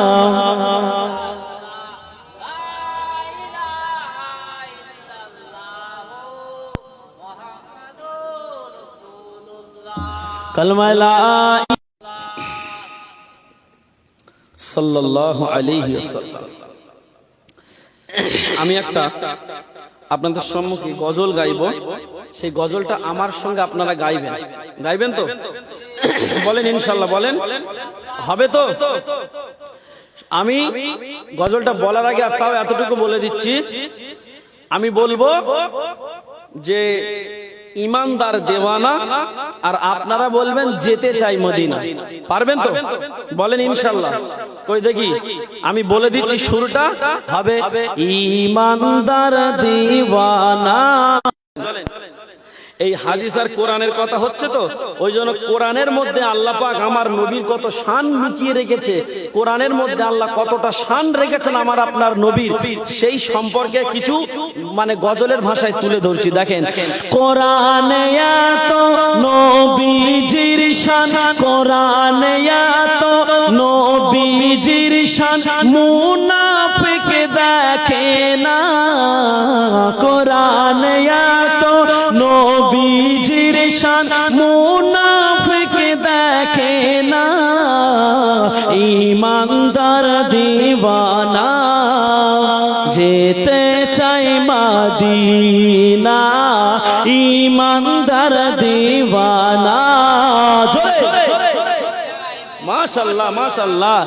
রওজা জিয়ারত করতে যে জন যাইবে মদিনা, শাফায়াত করবেন দয়ার নবীজি হাদিসে ঘোষণা। জোরে বলেন সুবহানাল্লাহ। আর একটু জোরে হবে না? আল্লাহ নবী বলছেন, মানজারা কবরি আযাবাত লাহু শাফাতি ইয়াউমাল কিয়ামা। ও আমার ভাইরা, আল্লাহ নবী জানিয়ে দিল, যদি কোনো বান্দা কোনো বান্দি আমি রাসূলুল্লাহ সে জীবিত থাকা অবস্থায় আমার মাজারটা যদি তার স্বচক্ষে দেখে জিয়ারত করে নেয়, কিয়ামতের কঠিন দিনে আমি রাসূলুল্লাহ তার জন্য সুপারিশ করা ওয়াজিব হয়ে যাবে। তাই বলছে, রওজা জিয়ারত করতে যে জন যাইবে মদিনা, শাফায়াত করবেন দয়ার নবীজি কোরআনে ঘোষণা। রওজা জিয়ারত করতে যে জন যাইবে মদিনা, শাফায়াত করবেন দয়ার নবীজি হাদিসে ঘোষণা। তাই তো আসে, তাই তো আশিক তৌফিক হলে, তাই তো আশিক তৌফিক হলে দেরি আর করে না। জোরে বলে সুবহানাল্লাহ, চিল্লা বলে। তাই তো আশিক তৌফিক হলে দেরি আর করে না। ইমানদার দিওয়ানা যেতে চাই মদিনা, ইমানদার দিওয়ানা। মাশাআল্লাহ মাশাআল্লাহ। সাকা কামারা সিরাজ মুনীরা কোরআনে ঘোষণা, সাকা কামারে আসনা। জোরে বলুন সুবহানাল্লাহ। আল্লাহর নবী আকাশের চাঁদকে যখন ইশারা করলো, আল্লাহর রাসূলের ইশারায় আকাশের চাঁদ দ্বিখণ্ডিত হয়েছিল না হয়নি? তাই বলছে, সাকা কামারা সিরাজ মুনীরা কোরআনে ঘোষণা, আকাশের চাঁদ ডাক দেয় নবীজি জমিনে আসনা। নবীর ডাকে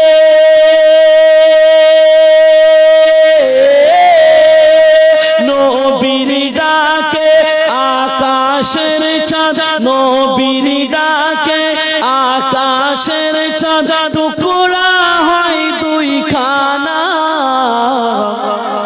জোরে বলে, নবীর ডাকে আকাশের চাঁদ টুকরা হয়। খাইবার প্রান্তে আলীর কোলে নবী সাইয়্যিদানা। আসরের নামাজ কাজা হয়ে যায়, নবীকে জাগায় না। খাইবারের প্রান্তে আল্লাহর রাসূল হযরতে আলী হুজুরের কোলে মাথা রেখে একটু বিশ্রাম করছিল। আসরের কাজটা কাজা হয়ে যাচ্ছে, আমি রসুলকে ডাকি, অথচ ডাকে না। সূর্যটা ঢলে, সূর্যটা পশ্চিম দিকে পুরো নেমে গেছে। আল্লাহর নবীর হঠাৎ করে ঘুম ভেঙে গেছে। আল্লাহর নবী দেখছে কি সর্বনাশ, আসরের নামাজটা কাজা হয়ে যাবে। তো আল্লাহর নবী সাল্লাল্লাহু আলাইহি ওয়াসাল্লাম তিনি আল্লাহ রাব্বুল আলামিনকে বলল, আল্লাহ পাক আপনি আমার দোয়াটা, আমার আরজুটা কবুল করুন। কি আরজু? আল্লাহ রাব্বুল আলামিনকে বলল, আল্লাহ আপনি ওই সূর্যটা, যে সূর্যটা ডুবে গেছে, ওই সূর্যটা পুনরায় তুলে, যে আসরের ওয়াক্তে সূর্য যে জায়গায় থাকে, আল্লাহ পাক আপনি ইচ্ছে পুনরায় সেই জায়গায় তুলে দিতে এক মুহূর্ত দেরি করল না। বলুন সুবহানাল্লাহ। তাই বলছে, খাইবারের প্রান্তে আলীর কোলে নবী সাইয়্যিদানা। আসরের নামাজ কাজা হয়ে যায়, নবীকে জাগায় না। ডুবন্ত সূর্য,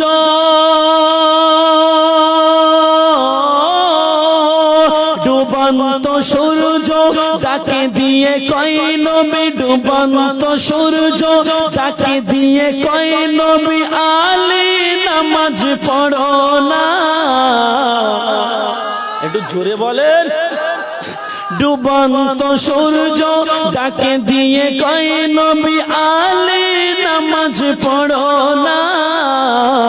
ঈমানদার দিওয়ানা যেতে চাই মদিনা, ঈমানদার দিওয়ানা। হাদিসে পাকে নবী বলছে, উস্তুনে হান্নানা। নবীর প্রেমে শুকনা গাছে করিল যে কান্না। হাদিসে পাকে নবী বলছে, উস্তুনে হান্নানা। নবীর প্রেমে শুকনা গাছে করিল যে কান্না। শুকনা গাছে, শুকনা গাছে নবী চিনল, শুকনা গাছে নবী চিনল, মুনাফিক চেনে না। ঈমানদার দিওয়ানা যেতে চাই মদিনা, ঈমানদার দিওয়ানা।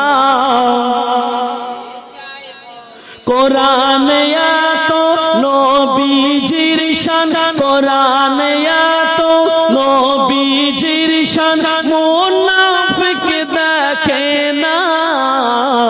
ঈমানদার দিওয়ানা যেতে চাই মদিনা, ঈমানদার দিওয়ানা যেতে চাই মদিনা।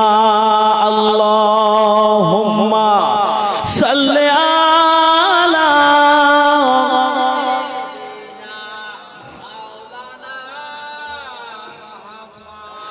ওয়া আলা আলি সাইয়্যিদিনা।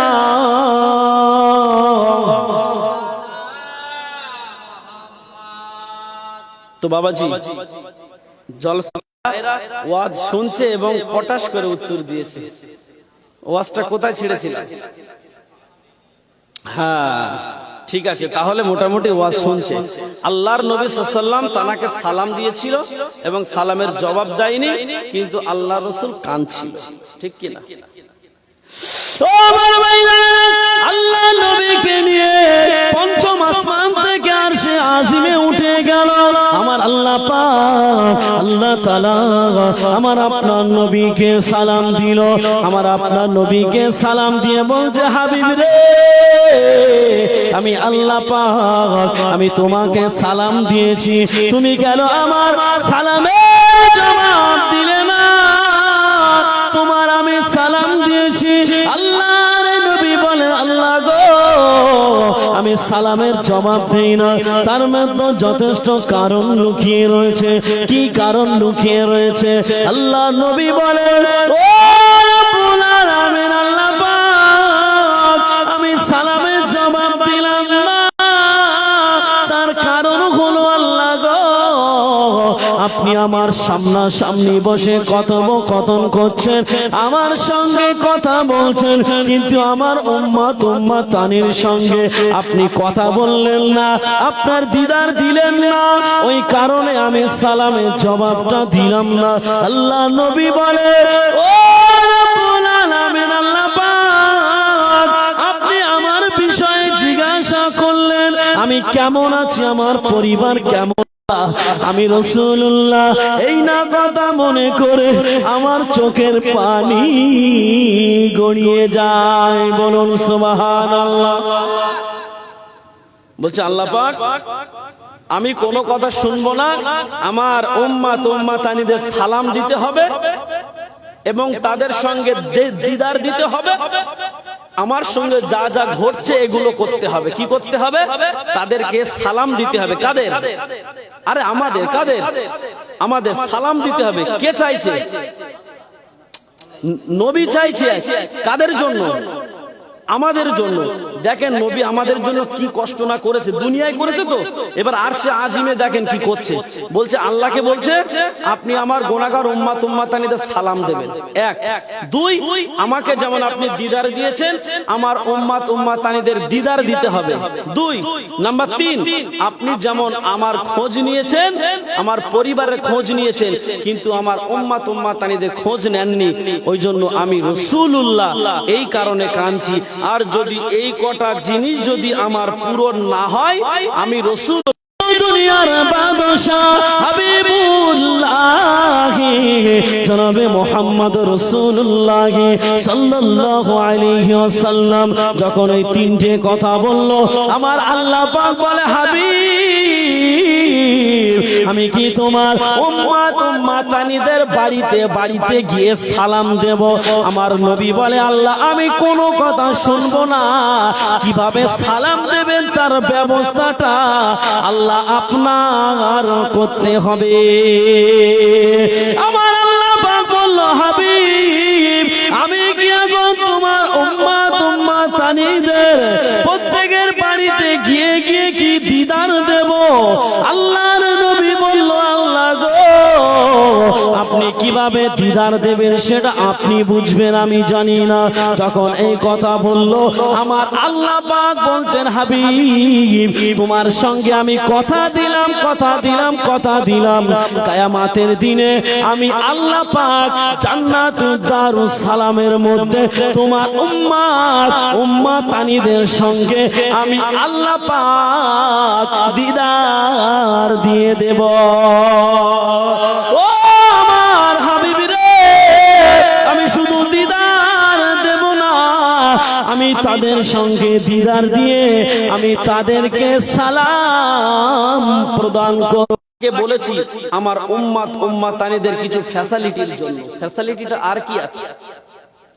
এখন আল্লাহ পাক বলছেন, হাবিব আমি তো তোমার দেখেছি, তুমি তো আমাকে বারবার বলছো, আমি তোমার একটা কথা বলি। বলছে কি বলবেন বলেন। এখন আল্লাহ পাক বলছেন, হাবিব এই দুনিয়ার জমিনে যদি কোনো আত্মীয়র বাড়িতে যায়, হাতে মিষ্টি ঠোঙা নিয়ে যায়, কোনো খাবার নিয়ে যায় কে নিয়ে যায় না, তো তুমি আমার কাছে দেখা করতে এসেছো, তো তুমি নজরানা কি এনেছো? কি এনেছো আমার কাছে? যখন এই কথা বললো তখন আল্লাহ পাক রব্বুল আলামিন যখন এই কথা আমার আপনার নবীকে বললো, আমার আপনার নবী কি বলছে শুনুন। ও আমার ভাই জানেরা, ও মালিকেরা, আমার আল্লাহ পাক আল্লাহ তাআলা যখন এই কথা বললো, হাবিব আপনি নজরানা স্বরূপ আমার কাছে কি এনেছেন, রাজি হয়ে গেল। বলুন সুবহানাল্লাহ। আর তাকবীর দান, নারায়ে তাকবীর, আর জোরে দান নারায়ে তাকবীর। সিলসিলায়ে ফুরফুরা শরীফ, সিলসিলায়ে ফুরফুরা শরীফ, নারায়ে তাকবীর, নারায়ে তাকবীর। সিলসিলায়ে ফুরফুরা শরীফ, নারায়ে তাকবীর, নারায়ে তাকবীর। সিলসিলায়ে ফুরফুরা শরীফ, নারায়ে তাকবীর। এসেছে মানে আর হবে না, কারণ দেখেন ভাইজান বসেন, বসেন বসেন, এখানে বসেন। যে কথা বলতে বলতে এই পর্যন্ত এসেছিলাম, বিষয়টা কি হচ্ছে দেখেন। এখন যদি আমি এটা শেষ করি, দেখা যাচ্ছে হয়তো আরো ঘন্টা দুয়েক সময় লাগবে, ঠিক আছে? তো এখন ঘন্টা পাক বলবেন আসসালামু আলাইকা আইয়ুহান নাবিয়্যু ওয়া রাহমাতুল্লাহি ওয়া বারাকাতুহু। যখন আল্লাহ পাক এটা বলবে, এবার ফেরেশতারা চিল্লে বলবে আশহাদু আল্লা ইলাহা ইল্লাল্লাহু ওয়া আশহাদু আন্না মুহাম্মাদান আবদুহু ওয়া রাসূল। এই কথা যখন নবী আমার বলবেন, দেখতে পাওয়া যাবে আমার আল্লাহ পাক আমার আপনার নবীর উপরে এতটা খুশি হয়ে যাবে, আমার আল্লাহ পাক নিজে বলবে হাবিব আমি আজকে তোমার অফার